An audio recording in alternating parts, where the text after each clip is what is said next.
I'll begin my talk. My name is Marco Gillis. I'm the Academic Director Distance Learning at Goldsmiths, University of London. Quite a lot of you may know me for my work with University of London and online learning, most notably contributing to the Goldsmiths new BSc Computer Science with Coursera and also MSc Data Science.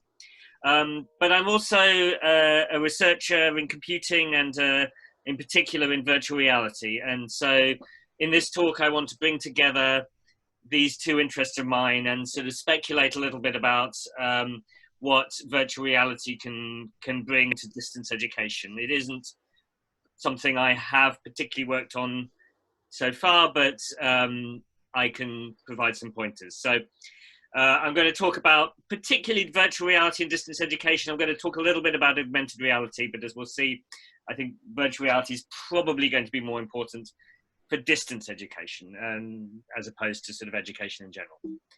Okay, so together with Dr. Sylvia Pan, I co-lead the on-campus physical masters in virtual and augmented reality at Goldsmiths, and some of the work I'll be talking here today is joint with Sylvia, or in fact more Sylvia than mine, to be honest.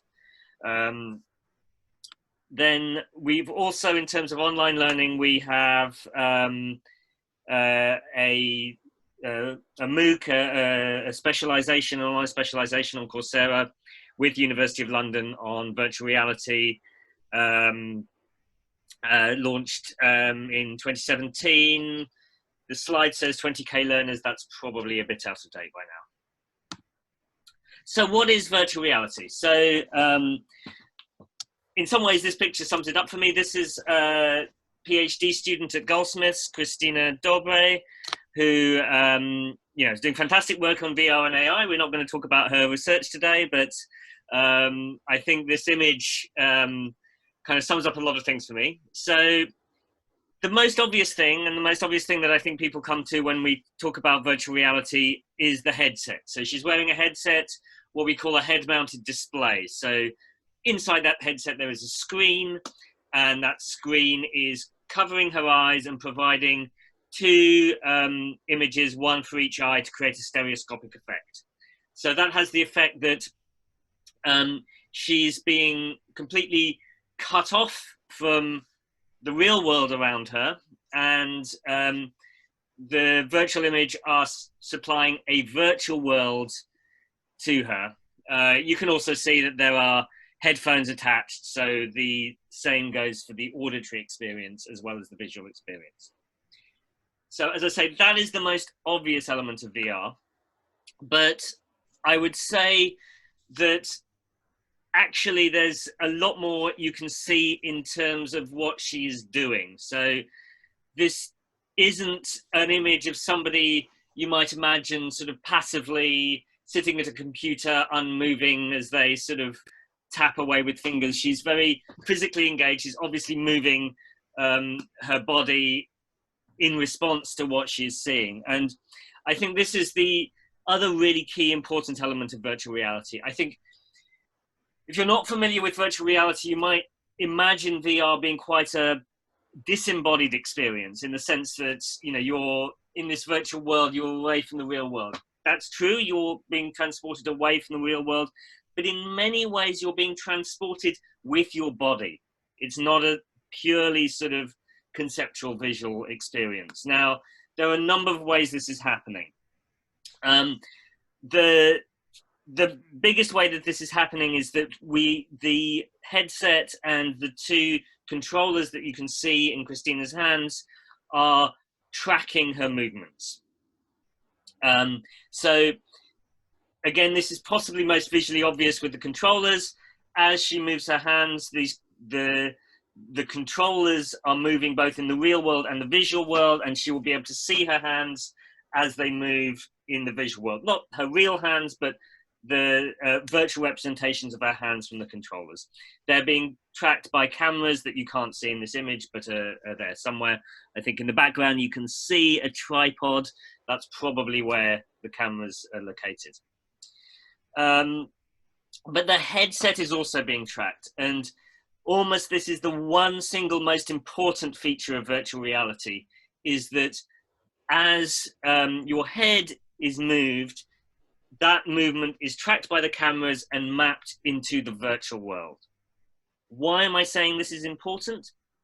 This because the relationship between our movement, and particularly our head movement, and our visual experience of the world is a key part of how we experience normal reality. So, I mean, it seems too trivial even to say it, but as I move my head around, if I turn my head over here, my view changes, what I see changes. If I look back at the screen, I see the screen again.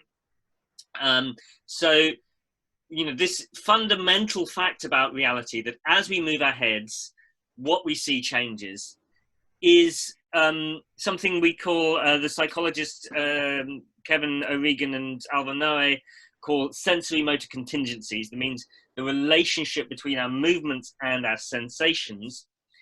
This is one of the fundamental experiences of being in the world. And certainly in their theory, it is what creates our sensation of the world. It's not simply the fact that we see stuff, it's the fact that how what we see relates to our own movements. And, you know, and in a very, very trivial way, turning my head, seeing something different, moving closer to something, seeing it get bigger. These are all things that we absolutely take for granted in the real world, but actually don't exist in our standard interactions with virtual digital worlds, with games. But virtual reality, by the fact that it tracks our movements, reproduces exactly these sensory motor contingencies. And this is what grounds us in the virtual world. I mean, I'm reminded of a story I had with a friend and colleague of mine many years ago. The first time he came to our lab and tried virtual reality. He's now a successful VR developer himself. But he tried it on. He was looking at something in VR, and he said, like, how do you zoom in? And I was like, well, you just move closer to it. You don't zoom. You just look closer as you would if you were looking at something in the real world. So if I were to take a book here, if I want to move closer, I move it closer to me. And this is the very natural reproduction of how we interact in the real world. And this is what I mean by virtual reality being embodied. We're taking our bodies with us because our body movements influence it. To put that a little bit more formally, I'm going to look at sort of three illusions. I mean, virtual reality is an illusion. It's tricking us into believing we are somewhere that we're not. And Mel Slater, one of the foremost European researchers in VR and my ex-boss, puts that into three terms. One is place illusion, the illusion that we're transformed somewhere else into another place. So I could don my headset and, you know, be there with you. If we were to do this in VR, maybe next year, if we have to do a remote call, we will do it in VR. We're certainly discussing, in the context of coronavirus, putting in certain conferences in VR as opposed to in physical space or in video as we're doing here. Plausibility illusion is that the events in VR are real and they're related to you. And this is really about how stuff that's happening in the virtual world responds to the real world. And the third illusion is embodiment, that we have a body in VR. And this is some of what I'm talking about. If I have my hands tracked and I start to believe I'm not just a disembodied ghost, I'm physically present in there. My body is physically present in there. So these are the sort of things that VR is creating. We can be somewhere else. We can have events that are responding to us. We can have plausible things going on in this virtual world that feel as if they're real, and we can feel that we're physically there. So what does this all mean for education? Oh, I've got a couple more slides. This is just the state of the art right now, or the state of the art a couple of years ago, was that, you know, at launch we saw these quite expensive headsets, so $800, which is, you know, equivalent of quite a pricey mobile phone. But the real cost of these headsets was that you have to have like a $2,000, $3,000 computer PC to run it with. So it was a very expensive experience. What is changing now, or what's changed last year, is that you still have quite high-end headsets, and you see the sort of in the top corner the Vive Pro, and the Oculus Rift S. They don't look much more expensive, but you have to remember you need a high-end PC. But at the bottom here, you see the Oculus Quest, $400, equivalent of a relatively cheap mobile phone now, and that's all you need. So you don't need an expensive PC. Everything runs on that. And this is probably going to be this is the best-selling VR device yet, and it's likely to be the kind of capabilities that brings it to a large audience in the future. What I would say is it's certainly not at the level of adoption where it's possible to use it with the kind of audiences we have at University of London in our distance programs, or MOOC audiences have. You need a very widespread adoption, and you need it. It's still a device that is there for relatively wealthy people in wealthy countries. But we can see that what I'm talking about here is we're talking about 10 years time. Maybe there will be sufficient adoption that it becomes a reality for distance learning. So I'm talking today in today's talk about hypothetical future situations. I'm not saying, okay, let's convert all our programs now to VR. That's not going to be feasible, but it is something we can really think about. Okay, so what does this mean for education? So here I'm following a phrase developed by another major researcher in VR, Jeremy Bailenson, at Stanford University. That VR enables us to create experiences on demand. So as I said, we can be transported to other places. We can have things happen to us that feel as if they're real. They feel like real events, and we can be physically involved in them and feel as if we're there with our bodies. So this allows us to recreate an experience that we might have in the real world, but for whatever reason is difficult, is expensive, or is dangerous to do in the real world, and practice it as we're learning. So his idea is that it enables experiential learning in ways that are not possible in other contexts. So let's look at one of his big applications. So he co-founded a company called Striver, which is actually for sports. It was originally used by the Stanford American football team. And the important thing here is that it's for training quarterbacks. Now, I know very little about American football, but from what I've read of his account, the quarterback is the key decision-making person in the team. The quarterback receives the ball. They have to decide where to throw it, who to throw it to, and how to guide the play. At a split second, they have to judge what's happening around them and make it forward. So it's quite, it isn't, your stereotype of a very sort of physical, dumb American football player. It's a very sort of intellectual, well, maybe not intellectual, but very sort of thoughtful process, but it has to be fast. So they have to make these decisions very, very quickly. In some ways, you can only learn to do this through practice. Now, at the moment, quarterbacks learn through study in books, they watch videos of plays, but that doesn't help them get that split-second decision, because they can watch a video many, many, many times, but the actual experience of being on a football field with a large number of huge men running at you and having to make that decision in a very short period of time is extremely different. What VR is able to do is recreate that.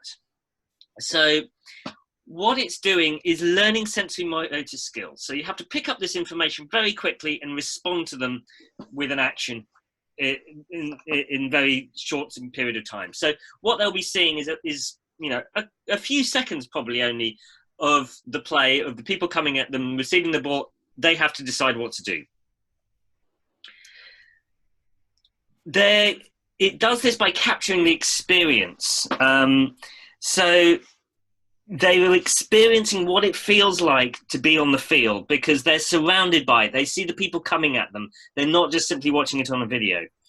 And this recreates the emotional experience.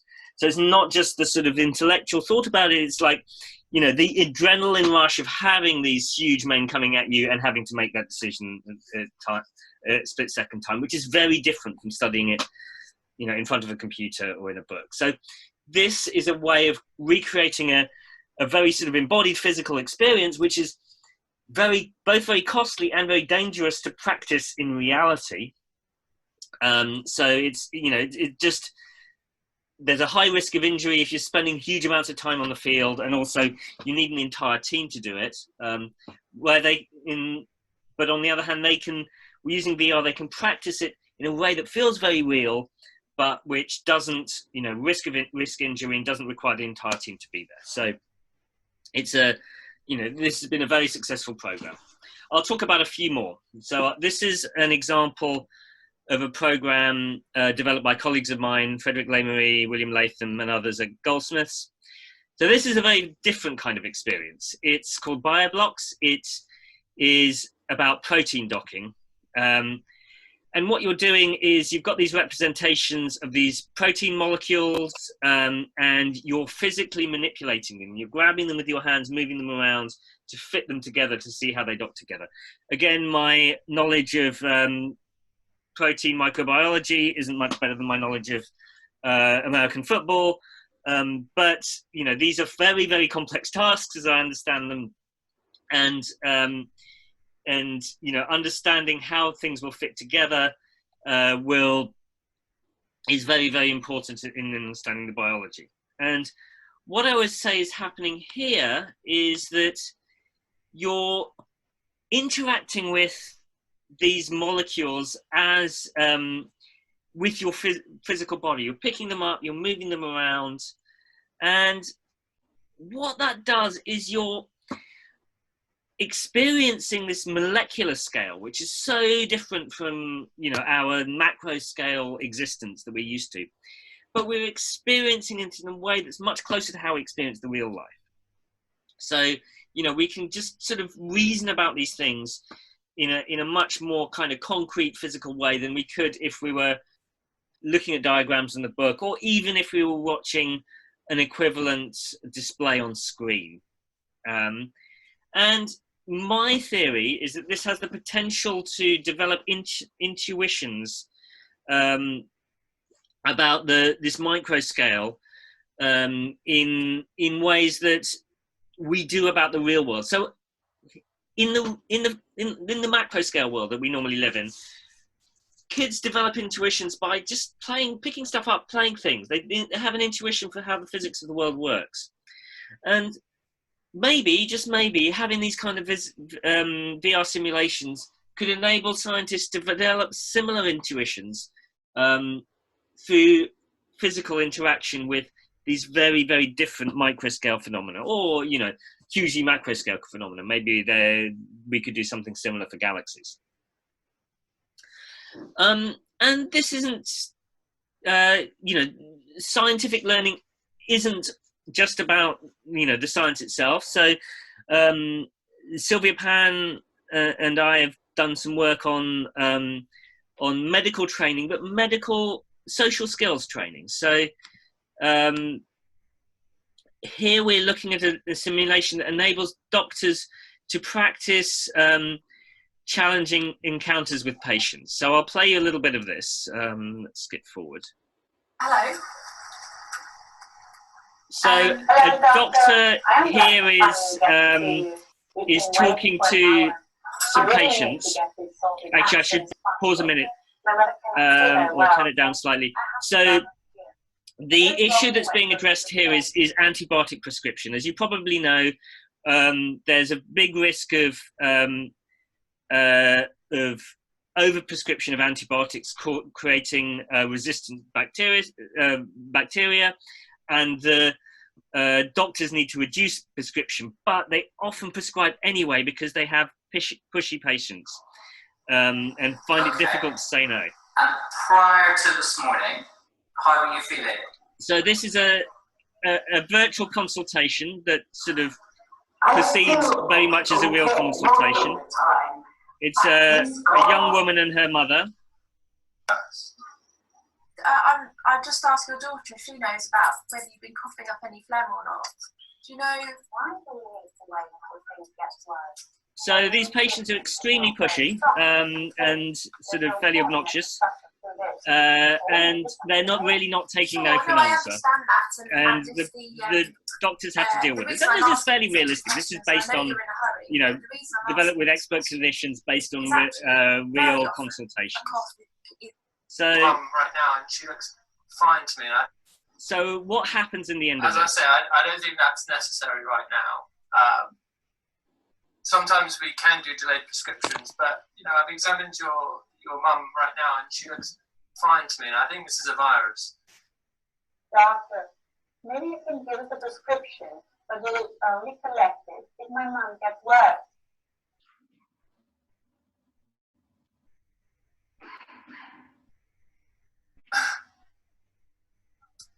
Okay, it seems like that's something you're both absolutely fixed on having.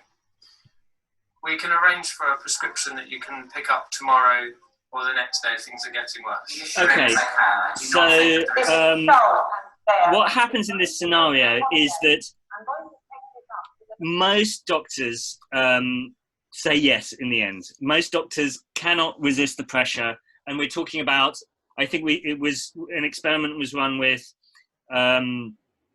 trainee doctors and experts, and 100% of the trainees and like at least 2/3 of the experts said yes. So think about this for a minute, okay? These are not real people. The doctors know they're not real people. You know, it's obviously virtual. They know they're not supposed to prescribe antibiotics. They know what the right answer is. And what's more, they're being watched. There's an experimenter in the room, and the doctors can pretty confidently think that the experimenter knows that this is the wrong thing to do. In fact, they're being recorded. So they will go on record having made the clinically wrong decision. So they have absolutely every single reason to refuse prescription of antibiotics. Nonetheless, they do so. Nonetheless, they prescribe antibiotics. And this shows that VR can create the kind of social pressure we're used to in the real world. And what this does is it makes it possible. This means that it's realistic enough to practice these kind of social skills. So we are enabled to practice social skills, which is something that you can't teach through the standard methods. You know, it's not part of the academic medical curriculum. It's difficult to practice in real life. It's often expensive and unethical or even dangerous to put students in the situations with real patients. And it's possible to work with actors, but it doesn't feel, it's again expensive, it doesn't feel as real. VR is safe, it's reproducible, and it can reproduce the experience, including the same emotional charge. That's the important thing. The doctors felt the similar kind of emotions that they would be having in this real situation. And it makes it possible to practice. You can't go back and sort of practice patient consultation with real patients time after time after time, because every time is different. Whereas, you know, if you're practicing a sport or maths or chess, you would practice. And VR opens up the possibility of this kind of repeated, deliberate practice, phrase from psychologist Kay Anders Ericsson. It opens it up for these kinds of social skills training. Okay, I'll go over one last potential scenario, that VR is also very social. You can join multiple people together and collaborate across the globe. And so it can be another platform for collaboration. Why could it be a good platform for collaboration? Well, you know, people can come together over the internet and collaborate in the same virtual room. But I think one of the really important things is that it's different from video conferencing. So here, you know, you can see me, but we're not physically in the same room. We don't share a virtual space. And that means that body language doesn't work as well. You can't really make eye contact. I can look out of the screen, but I'm not really looking at any of you in particular. And, you know, I can't really turn to you or move closer to you. None of these things, none of these sort of physical body language elements work. The minute you're in the same virtual space, you can, at least in principle, get this kind of body language work. You can make eye contact. And everything I've said so far about experiences and experiencing things applies to the social element of these experiences as well. So it can also be an excellent social platform.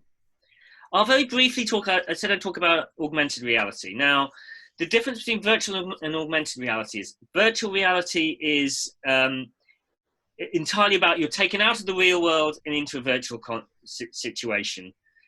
Augmented reality, you're still in your real world physical situation, but you have virtual elements in there. So this is an example showing, it's a mock-up, I think, of some, I guess, doctors looking at a virtual representation of an operating surgery, and they're, you know, they can interact with it. Now, there's lots of powerful things about this. I think the most powerful thing is that you can collaborate with people who are in the room with you. So you can see all the people around you, unlike virtual reality, and the virtual world, and you can work together on a virtual element. I think this is going to be a very, very powerful experience. The technology is a few years behind VR, but I think it's going to be increasingly important.